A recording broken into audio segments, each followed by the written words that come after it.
Hello. Hey, what's up, guys? In case I haven't met you, I'm Cindy Harvey of cindyharveyonline.com. I'm the host of the group. If I have met you, have talked to you, welcome back. If I haven't had a chance to talk to you yet, welcome into a live stream.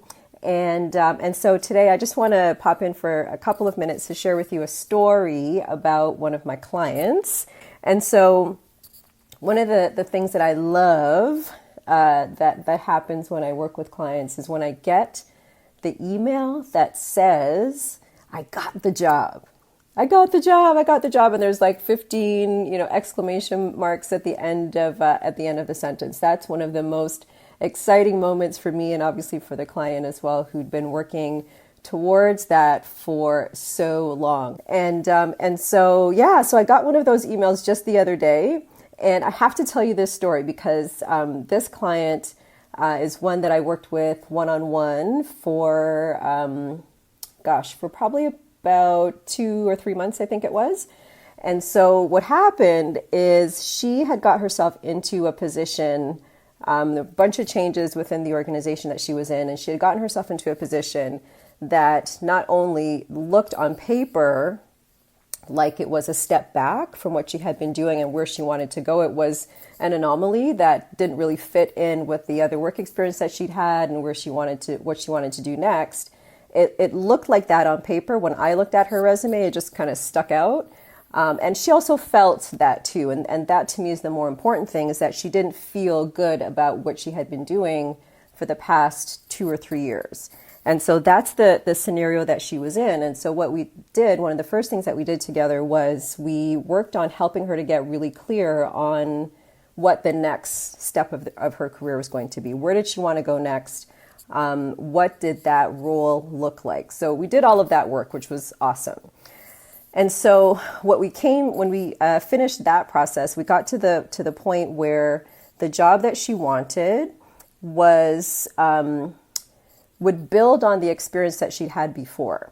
Okay, it'd build on what she'd done. It was a really good match for the type of work that she'd done. But the issue was that she had never held that particular title. The title of the job that she wanted to move into, she didn't have that title. And so she felt really uncomfortable, kind of insecure about the fact that, she wanted to interview for these jobs, but she had never technically held that particular role before.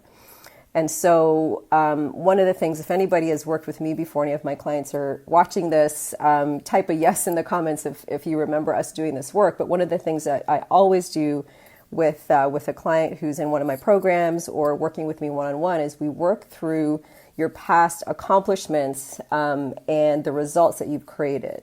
And so we did that work together, me and this particular client. And so, which was awesome, because what that did was it gave her the words, and she had all of the examples of the types of results she'd created that were an ideal match for the job that she wanted to go into. So that was awesome. So she started interviewing, went off, was applying for different things, and she got an interview for a perfect job. Salary was a match. Type of work that she would be doing was exactly what she wanted to do, probably even more than she had originally imagined that she'd be able to step into, which was exciting, really, really good. And so the thing that she did, when I got the email and she was telling me about this, the thing that she did that made the difference was she raised the issue of not having the title before they had a chance to raise it. And she took ownership of this potential issue that they might have called out and kind of put her on the defensive of having to explain it. But literally the first thing that she walked into the interview, kind of exchanged hellos and greetings and kind of did the warm up. And one of the first things that she said was, hey, you know what? I know I'm interviewing for this job, and I'll just say that I know I haven't had the title, but I've done the work. I've created exactly what you want to create in this new position. And that's why I'm here. And so I thought that was just brilliant. I thought it was just brilliant. Instead of feeling like, you're behind the 8 ball or you're insecure about it, is you just take ownership of it. You take ownership of it. You take the lead on putting the information out there, not just putting it out there, but saying it and also explaining it. Now, for that to work, you also have to be able to back it up and have the results that that, and be able to show that you've created the results. You have to be able to do that as well. It doesn't work if you just say, I don't have it, but then you don't have something to back that up. So those two things have to work together. But when she did that, it just kind of wiped the issue away. It took it off of the table and proceeded with the rest of the interview, and she got the job. She got the job. And so I wanted to share that with you because I know that there's a lot of times where you have a role or a career path or a move that you want to make professionally that that you don't feel like you're ready for. You don't feel like you have what you need to have in order to get there. And so this is a really, really brilliant strategy that you can use to not only kind of take the lead on an interview, but address the issue, address the objection, the potential objection before they have a chance to do it. All right. And so try that. Think about it a little bit. I'd love to hear if you have something in your background that makes you feel a little bit insecure, or maybe you're in the same situation where you haven't had the title of the role that you want to move into. But I want to let you know that it's very, very possible, even if you don't have it, to be able to still step into that role just like my client did.